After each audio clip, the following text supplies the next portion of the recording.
Hello and welcome to Dicejesters. My name is Julie. And my name is Dave. And today, Dave and I will be discussing the game Bora Bora, which we substituted for Shipyard. So we originally was going to play Shipyard, but then we came up with this idea, right? That if we wanted to perhaps play a game to its very end, so that we can analyze. Is there an end? Is there an end? Sometimes there's not. Yeah, because so if you listened to our last episode, we were discussing the game Underwater Cities. And in Underwater Cities, we played 10 rounds. We initially started maybe thinking that it was going to be repetitive, and our views for that game had changed from the beginning to the end, and now we want to play it again because we, especially me, hasn't fully analyzed it as much as I would like to, and I feel that there's a strategy in there that I can find that's foolproof. I know I can. The journey has just begun. Yes, I know that it's an aquasphere for me. I see the end. I just need to play it more. So in doing so, Shipyard is one of those games that, Dave, I think you were reading the rules, or what were you doing, that you decided that it may be kind of like Underwater Cities where we'd want to play it more than 10 times. Yeah, reading the rules, it's a classic where this game has been around for a long time. And I've always wanted to play it. It has these rondel mechanisms, which I love. And it's about building ships, which is cool. So I thought this game seems like one we're going to want to dive... I keep using that term, dive into. Dive in because of all the water themes. But also I was thinking about the theme of this 10x10 challenge, wanting to find some more exploration type themes. And when I was reading the rulebook, I realized, hey, this is a game about building a ship. More of like some kind of steamship. But it's not really about the journey. It's about building the ship. So I wanted to find... I made a couple of substitutions within this 10x10 challenge, but the first one, Bora Bora, although the theme, which we can talk about, isn't super apparent and heavy, I think it has more of this island exploration going on, and you're spreading among these islands, but that's kind of why I decided to swap it. And the Stefan Feld kick, we did so much with Aquasphere,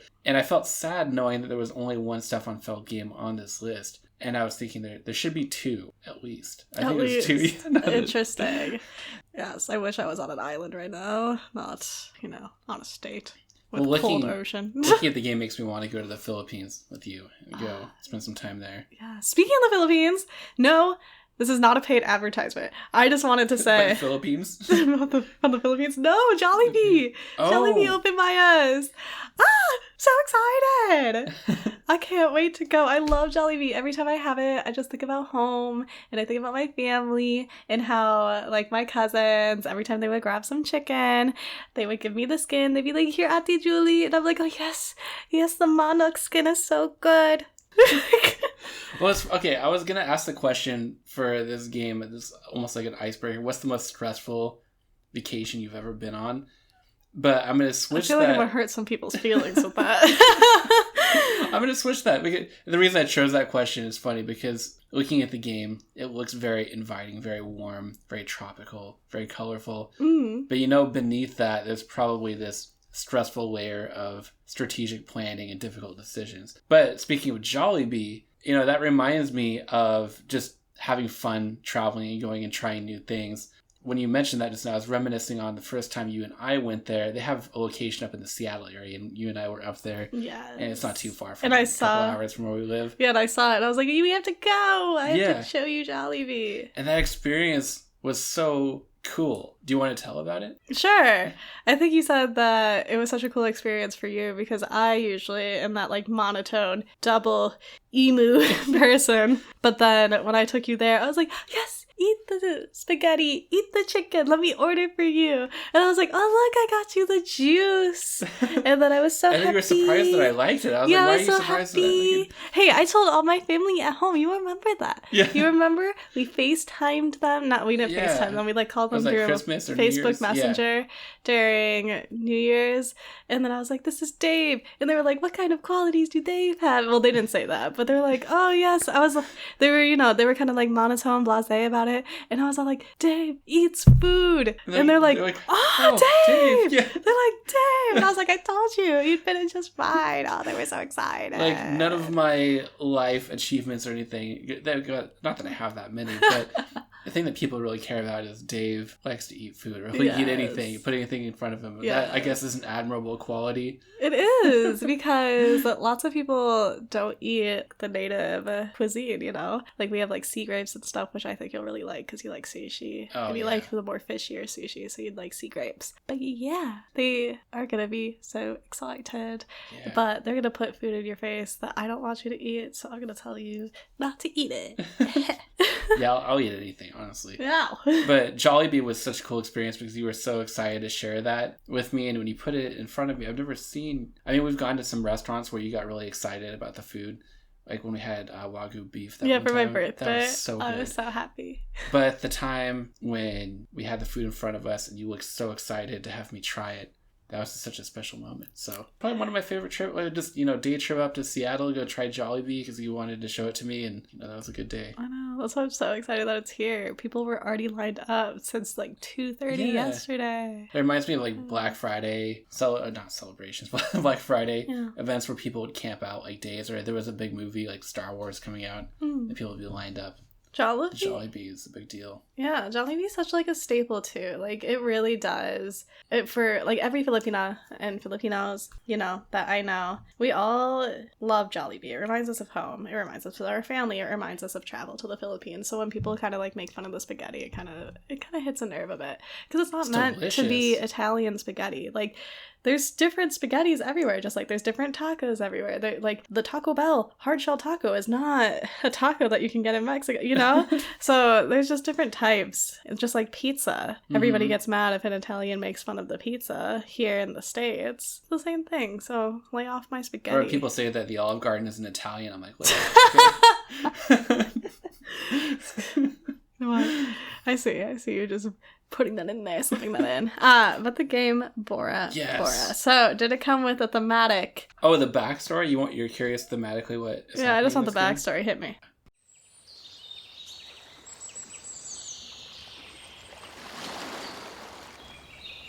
Bora Bora, the exciting strategy game of gods, goods, and greatness.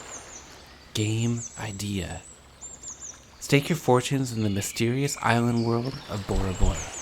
Journey across islands, building huts where the resilient men and women of your tribes can settle, discovering fishing grounds, and collecting shells. Send priests to the temples and gather offerings to curry favor with the gods. In Bora Bora, players use dice to perform a variety of actions using careful insight and tactical planning.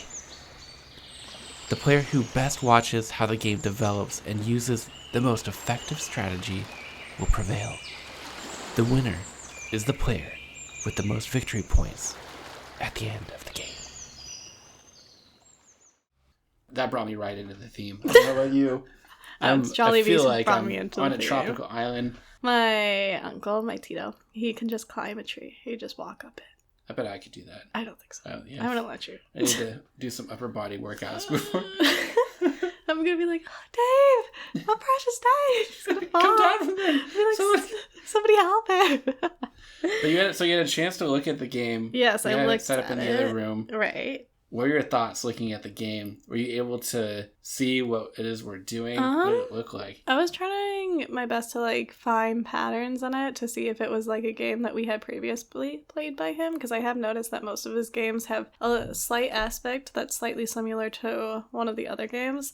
And since it was dice themed, I was searching for, because he's the one that made Castles of Burgundy, right? Mm-hmm. So I was trying to see that if we rolled the dice and then used it for something, but it looks like we each have 3 die, and then with that we could use it to move island to island or gather goods. There was food aspects, so I'm guessing that we have to feed our islanders, and then there was shells, so I'm guessing that the shells are goods used to pay for things. You want the shells, and that's the money, because that's what we do in the Philippines. We will have shells. You're spot on, except we don't have to feed people in this game. I just don't know how it works, but I think I'm pretty decent with the flow of it. I think it'll be a quick learning game. I think so. It's really interesting, looking at this game and some of its other designs. I know you've heard the term point salad before, and I've used that. Castles of Burgundy is probably the closest example of that of the games that we've played. Aquasphere wasn't as much. Bora Bora is definitely a point salad game. When you look, there's so many different ways to score points, and you get points for like so many little things, which I like. Some people criticize it like, oh, you can breathe and get points, but I almost think that they're intentionally designed to distract you, where you have to calculate, okay, I can get 3 points here or 5 points here or 2 points now, but that could yield better results in the future. And so you're kind of like trying to maximize, and there's so many numbers being thrown at you. And that's why you lost to Castles of Burgundy, because you got all the points ahead of time. We're not going to get on that topic.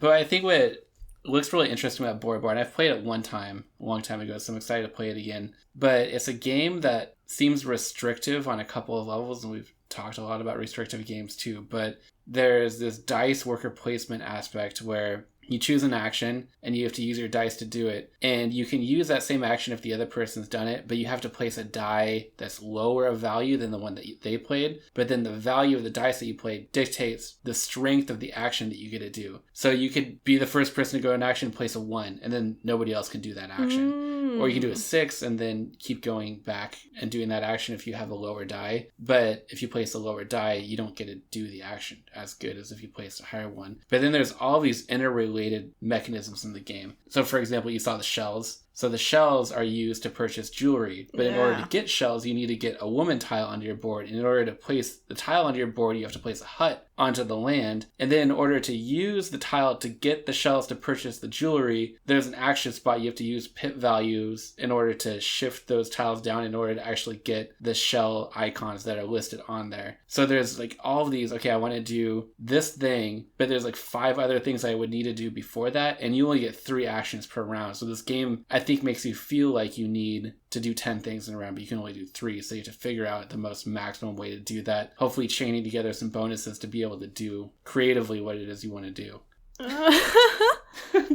Yes. Did that pump you up, that explanation? Yeah, I really got my adrenaline. Enchanted. Yeah. I'm enthralled. I am eager. Yes. To try? To get into our first round. Yeah, well, let's go do it. So we are going to go into the first round, and then we'll come back, and I'll let you know how easy it was to pick up for me, and then how the first round went, and our first impressions, first thoughts, etc., etc. And how good of a job I did teaching it, too.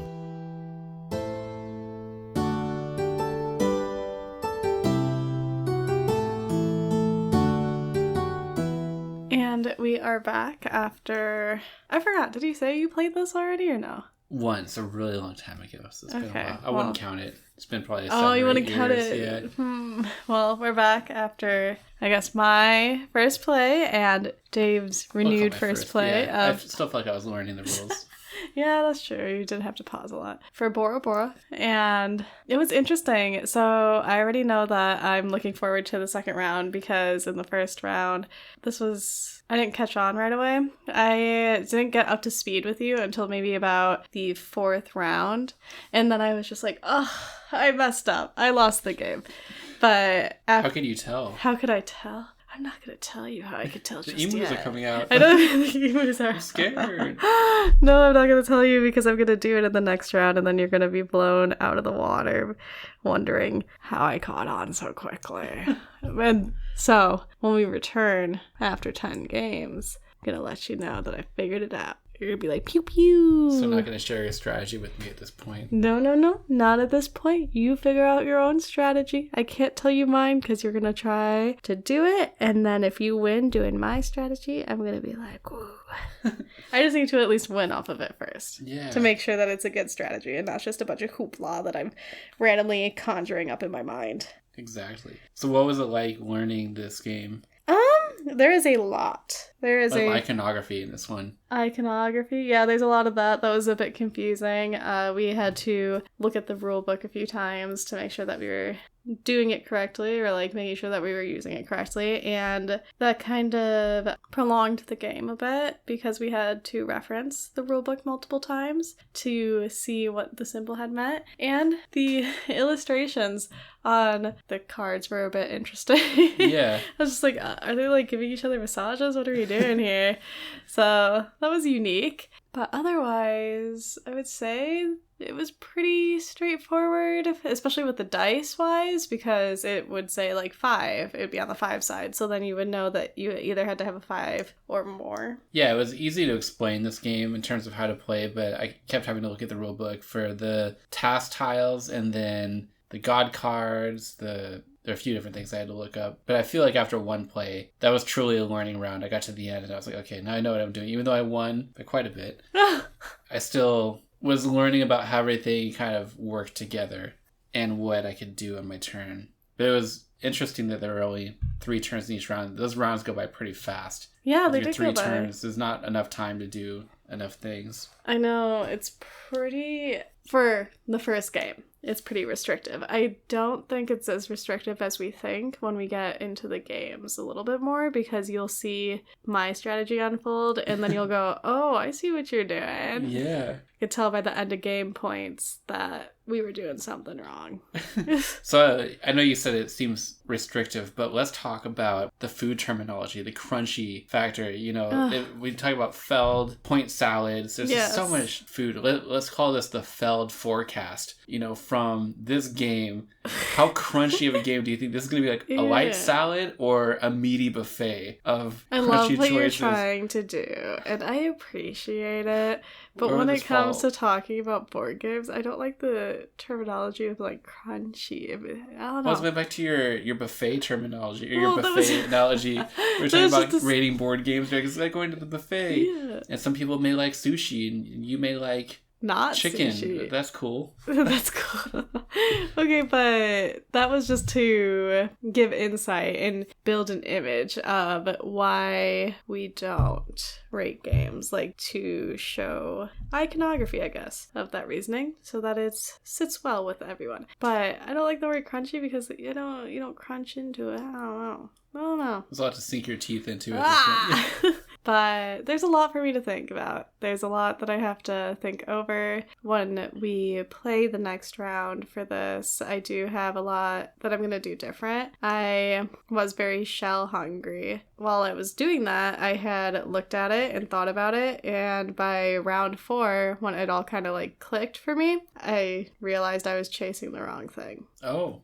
Yeah. Even though it gave me points at the end, I got a lot of points. I got like 32 points, but still lost because I wasn't doing and maximizing where I could have been. But now I know what I did wrong. I'll go into learn from your mistakes. The next ones, and like the usual Stefan Feld games that we play together, me and Mr. Emo Hand will dominate you. Yeah, I do think at this level with these games, the first one is truly a learning round, even for me. Read the rulebook about 3 times today before we played the game. Still sat down, and I'm a very hands-on learner, so until I actually go through the motions myself, touch all the pieces, do all the stuff, then I understand. So I feel well prepared at this point to fully explore Bora Bora and everything that it has to offer. Yes. So speaking of it, the rulebook and teaching me and whatnot, yes, and I look forward to that too. So let's get into it right away while my brain's still in the thinking about it setting. You're like, setting, are you AI? I'm like, But you just glitched out for a second. I did just But while I'm still in this mindset, let's reset it and get into at least our second round. We don't have to do more than 2 tonight, but we'll see. I'm pretty sure it's going to be another 5 Tribes moment where we stay up till like 4 a.m. Yeah, but 5 Tribes isn't like a heavy thinking game. I feel like if we went back and played it, though, it might be more than we remember. Because we just kind of breeze through it, but the level that we analyze games now, I think, is a little bit more intense. Oh, no, because I, like, always won that. I, like, cracked the code on that. You did. You cracked my brain, that's for sure. You know which one we need to go back to? Castle of Burgundy? No. No. What is it called? The one with the camels. The one that I always lost at. Through the Desert? Yes. Oh, I don't know that we've even talked about Through the Desert. No, we haven't talked about Through the Desert. That's another one, like Lost Cities. You can't... Ryder Knizia games. You can't win against me. Battle Line. We all have our designers. Right? They're called designers? Yeah. You just looked at me funny. Okay, well, enough chit-chat. Let's get into the second round so I can figure this out.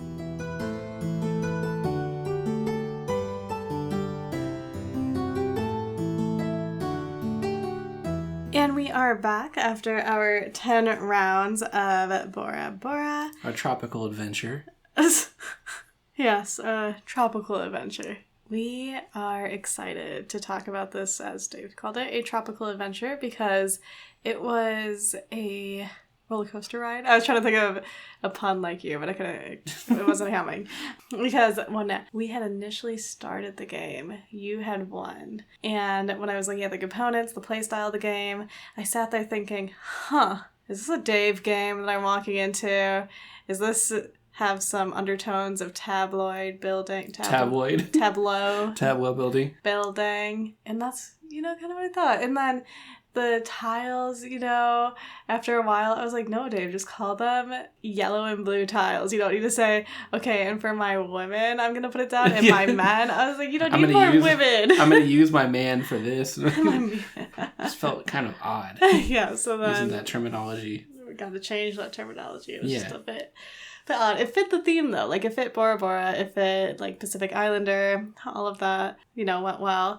I really appreciated the tattoos. Kind of whoever had the most tattoos was the leader, just because in the Philippines, when you get a tattoo, at least from the specific part that I'm from, it's kind of more so you achieve something, you earned it. And like then, a status symbol. Yeah, and usually one of the village elders will have a needle with some type of ink, I forgot what kind of ink it is, and a bamboo stick, and they just bop, bop, bop. They hit the needle into your skin as if it was a tattoo gun, but instead it's that one needle. So it's like a stick and poke, but faster. And then they usually pick out what they make and everything. So it is a very unique experience. If I were to get a tattoo, that would probably be how I do it. No, you just let them choose. Oh, they choose. Yeah, they for choose you. What you deserve. So like they get to know you a little bit. You kind of talk. Maybe you tell them about your achievements and whatnot. And then based off of that, they come up with a tattoo. If you were to give me a tattoo, what would you choose for me? A squirrel. Not a hamster? A guinea pig? No, I don't know. What would I give you? Maybe like a compass. No, I don't want to give you a compass. What about a crow? You like crows. I like crows, yes. I like crows. Maybe a seashell. Yeah, you would get a seashell. Oh, that's fun. Yeah. What kind of seashell? Gotta get more specific. How do you say that? Conch? The one that looks like a phone. I guess. I don't know. You're doing this to me because anytime you like how I say something, you won't correct me so that I never know how to say it properly. That's funny. I think there was a really interesting point in this game where after a couple plays, and I won the first couple rounds, I think, and you thought, this is a Dave game because Dave games are ones that you can't win. Yeah. Just impossible. Like Lost Cities, Through the Desert. Lost Cities I cannot win. Battle Line, we only played a handful. There's a few out there. But I thought this was going to be another one until I realized there was a very, very critical rule that we were getting wrong. And going back, there's a few aspects in the rule book that maybe just due to translation I had to look up on BGG for clarification. But when you look at the wording, it's not quite clear. Although in retrospect, I'm like, okay, I can see it. But with the huts going on the islands, at the end of the game, each region is worth a certain number of points based off of a fish tile that's adjacent to that region. And we both thought, or at least I thought when I was reading the rules, that as long as you have a hut in the region, you can get those points at the end of the game. But no, it's whoever has their hut on the building space, which if you're the first person there, cool. But then if you're the second person there, you knock the other person out. Everybody, when they go there, gets the resource or whatever it is that provides you. But that added a layer of player interaction to the game that wasn't apparent the first couple times that we played it. And then once we realized that, there's a lot of player interaction in this game. Between the huts, the area control for that. There's the priest track, the turn order, and then trying to be first to get the right tiles or get the objective tile that you think your opponent could benefit from, leaving them with the ones that are more challenging for them to complete. And also with the dice placement, looking at what you need. I might put a 1 on a spot. Like, I know you really need this certain tile. I'll put a 1 there to lock you out unless you use a god card to be able to play it. And so I don't know how you felt about it, but I really, really had to watch every move that you were taking in this game. And so that's why it felt like a Julie game. It went from feeling like a Dave game, where it's like happy-go-lucky, or, you know, just cruising your way through life, doing whatever you want, and having a good time. And Julie games are tense from start to finish. Not a moment to breathe, not a moment to relax. And then you get to the end and think, I don't know what just happened for the last 45 minutes. I went somewhere, and I lost the game. I don't know if I had fun. I was stressed a little bit. But this game felt like both. It felt fun, but also interactive. I thought that was cool that once we realized that rule changed, it changed the nature of the game, I think, for the better, to become a much more tense game. How did you feel about that? I would say, yeah, it did become more of an intense game, because at first you were winning and I was trying different things. You had even noticed that I was doing different things. You had mentioned, oh, you're switching up your gameplay. And I'm all like, yeah, because I'm watching you and, you know, changing, adapting, overcoming. And then when you said that one crucial thing where, oh, if you're still on that island, if you're the person that's on the build spot, you get the points. And then right there, I was just like, oh, I got him. But I don't know how you did it, because once I realized that, I was like, okay, I got you. I know how to do this, because you're going to go out on the spots first, and I'll just hold back. And that's when I realized that one ability where it lets you take huts and move them to the 12th spot, because the first time we played it, I was like, why would you do that? It doesn't make any sense. But now I realize it's a timing aspect, so you can free those spaces to put the man and woman tiles onto, but you're not putting them on the board, you're holding back, and then you can just unleash and put them out of the board, knock people off, and get all the points.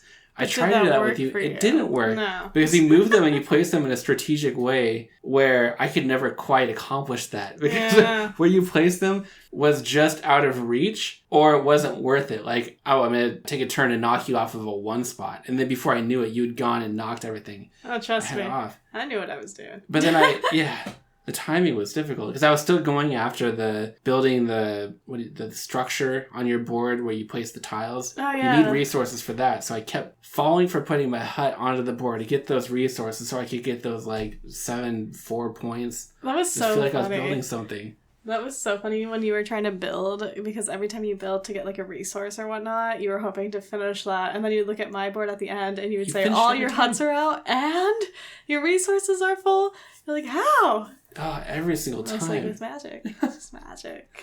I can't tell you, because this game, I'm not 100% certain yet on the strategy or my gameplay for it, so I have to keep it a secret, because I do want to go back and play this game again. But if I tell you what it is, or what my strategy... Your winning strategy. Is, then you'll try to use it against me. And I want to be able to see if I can perfect it and see if that's the... What's it called? The optimum strategy. Yeah, sure, the optimum strategy. Against me anyways, I don't know. Maybe in a 2-player game, because it would be kind of hard to go around that in a non-2-player game. Yeah, I'm glad you mentioned that, because people talk about player count with this game. Some people love it with 2 players. Other people feel that it loses something of tension, because with 3 or 4 players, there's more competition for stuff on the board, because the board itself doesn't change, but what changes are the action tiles, because there's individual actions for the man and woman tiles, and then individual actions for land versus sea travel, where in a 2-player game, those are combined. So if I go on the travel action, is for both. But with more players, I could see how the board becomes a lot more crowded, especially the priest temple track, and then turn order, the huts. But I also feel like it still was tense in a 2-player game. I almost feel like it would be a little bit too intense for my taste with more people.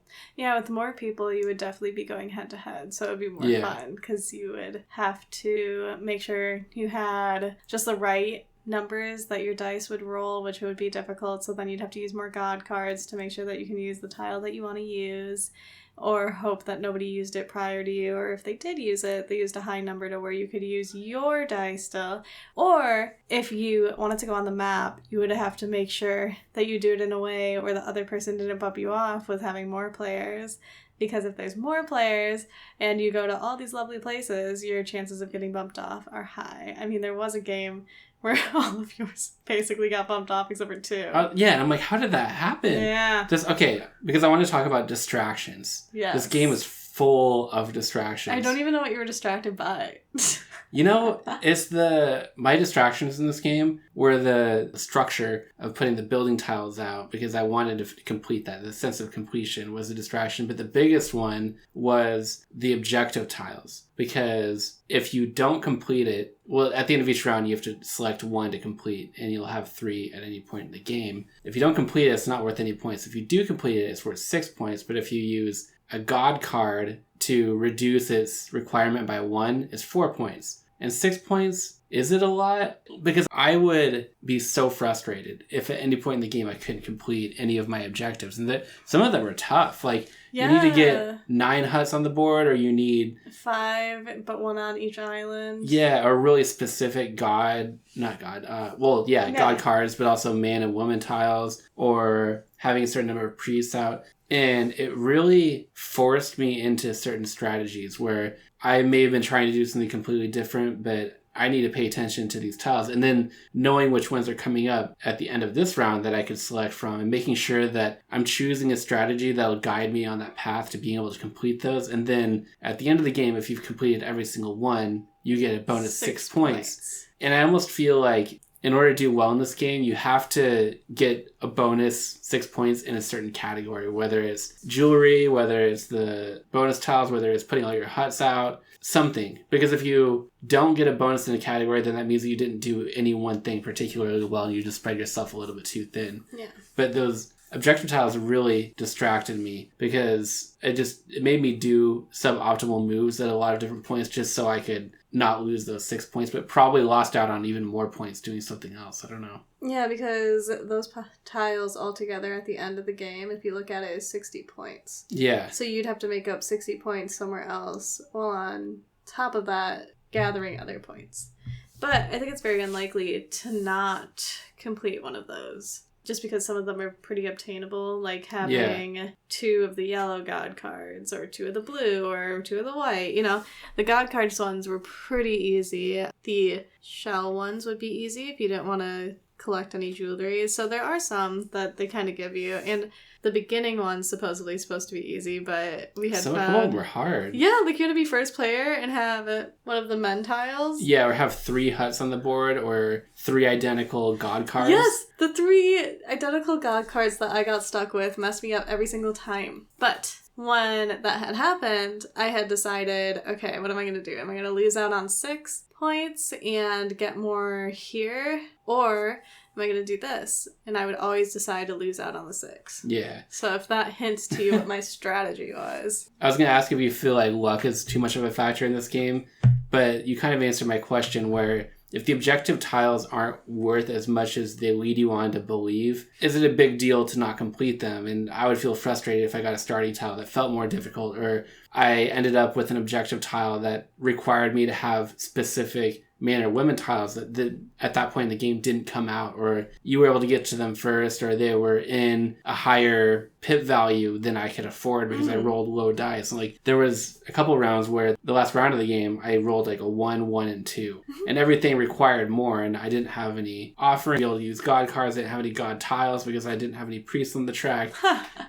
But then it leads me to that he does such a good job at intentionally putting distractions in the game to where you feel like things are more important than they are, but then the things that you don't think are that important end up being more important. Well, maybe that's why I'm good at his games, because there's so much going on that it helps me mute my thinking.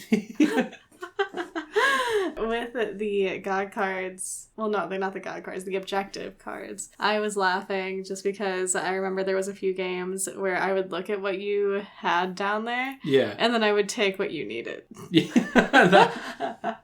That's so amazing. Yes, or sometimes before, because I realized that you were always trying to complete those. Yeah. And sometimes when there was 4 and I got to pick first, I would pick one knowing you needed it. Oh. Even though I couldn't fulfill it, I would still pick it because I was just like, hee hee. Because I realized that was something that you were fixated on. It wasn't something that I necessarily cared about, but I knew you cared about it. We call that hate drafting in the board gaming world. Really? Yeah. Isn't that a great term? That's funny. I never It's heard like of that. you take something not because you need it, but to deny the other person. Do people not like that? It depends on who you play with. I am in good fun. You know, you and I, we talk so much smack to each other. We're very competitive, but it's just in the nature of who we play with. But that's why I like playing games with people I know more than strangers, per se, because I've personally seen several examples I can name where somebody reacted extremely negatively to something that happened at the table, like a decision that someone made, almost to the point of like a physical altercation. I'm not even exaggerating. What? A physical altercation? We're just here having a good time, or people that it gets so tense, and so I mean, I get tense with you, but that's because I'm really comfortable with you. Yeah, it's different if we're just having fun. It's another if you're taking this so seriously that you're about to yell at somebody for taking a move that you really needed, or you feel like they did something just to spite you. It's like we're playing a game. It's just a game. You can replay it. You can replay it. Yeah. But I wanted to compare this a little bit because you loved Aquasphere so much. And from my perspective, I would say this gave us a similar feeling of, in terms of how much fun it was, at least I thought, to where we wanted to play rounds back to back. We wanted to come back to it. It wasn't like in previous games we've wanted to let it breathe, and it almost became this, I don't know if you call it an excuse, but we're just letting it breathe. But we really didn't feel like playing the game as much as others. I remember one day we went for a swim at the pool, and we're like, okay, now we're going to go back, and we're going to play 2 more rounds of Bora Bora, and then we're going to go get dinner, and we're going to come back, and we're going to play another one. Yeah, we played like 4. 4 in one day, which is quite a bit. But how do you compare this to Aquasphere, or any other Stefan Feld games that you've played so far? I really liked it. So, was Aquasphere Stefan Feld? Yeah. Yeah, so I had gotten that with the islands. That's kind of how I looked at it, and that's when it clicked for me. The bumping out? Yeah, I thought, hey, this is kind of like Aquasphere, so play it. The islands like Aquasphere. And then one of the tracks was like a track in Bruges with the rivers. And I was just like, okay, play that track like Bruges. Wait, which track? Don't you worry about it. Don't you worry about a thing. But I'm scared. You should be. And then I was like, oh, it's kind of like Castles of Burgundy with the dice. So I need to optimize my dice moves. In Castles of Burgundy, you had that one that you could pay to get up to or down to, right? Mm-hmm. But that was a resource in itself that you had to use to do that. So then I was just like, okay. And then when I looked at it, I was just like, it's a resource game. So here we go. Because at first, when I was losing, I kept thinking, it's a tableau, building game. And that's why I'm losing, because he's building his little tableau up with all these yellow and blue pieces on his board so he can do little fun objectives. How cute. You're like, I resense your anger. I feel so targeted right now. But then after I really analyzed the board, there was that one turn where you said, and I take really long time. You know? Yeah. And I was like, okay, when we're playing Dominion, I need to set up my 50 bonuses to get 5 points. Yes. But no, that time when I took a long time to stare at it, it was because I was analyzing your board and analyzing mine. Because I was losing the game. Classic. And I was thinking, what am I doing wrong?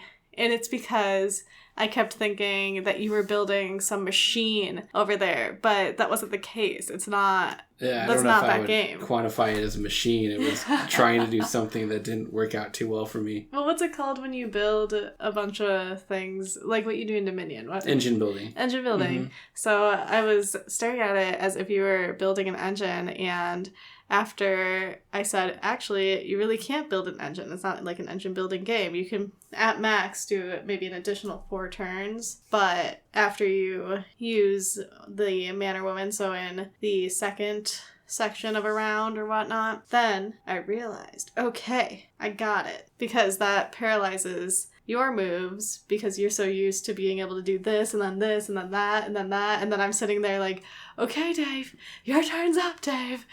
But I realized, no, he only gets 2 additional moves. So because he only gets 2 additional moves, I can do all of these things and not worry about him. And then I did all of those things and not worried about him. Yeah, you didn't worry whatsoever. No, I was not worried. I hit 204, right? You did? Oh, that was soul-crushing. I hit 200. I had some very soul-crushing rounds.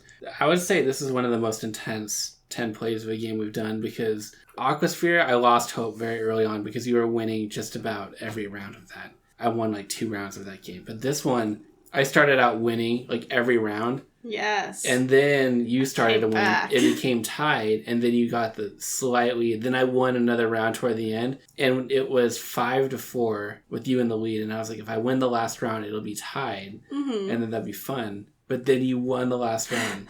And when I thought I was going to win it, because I was doing so well. I know you were going. I was laughing the whole time. Because I was pulling ahead, so I was blasting on that track. You hit 100. I wasn't even there yet. Yeah, you were way behind. I was making fun of you. Like, oh, how's the weather on the other side of the score track? Because as soon as I saw you do that, I thought of Castles of Burgundy and how you liked doing that. And that's you thought that you were beating people. And I said, nope, this is just like Castles of Burgundy. I just have to be patient with it. Where I go for those higher scoring things in the beginning of the game. And then I'm not building my engine. And it's like you peak too early. Yeah. That's what it is. Yes, it's like peaking in high school. Yeah, that's what I was going to say.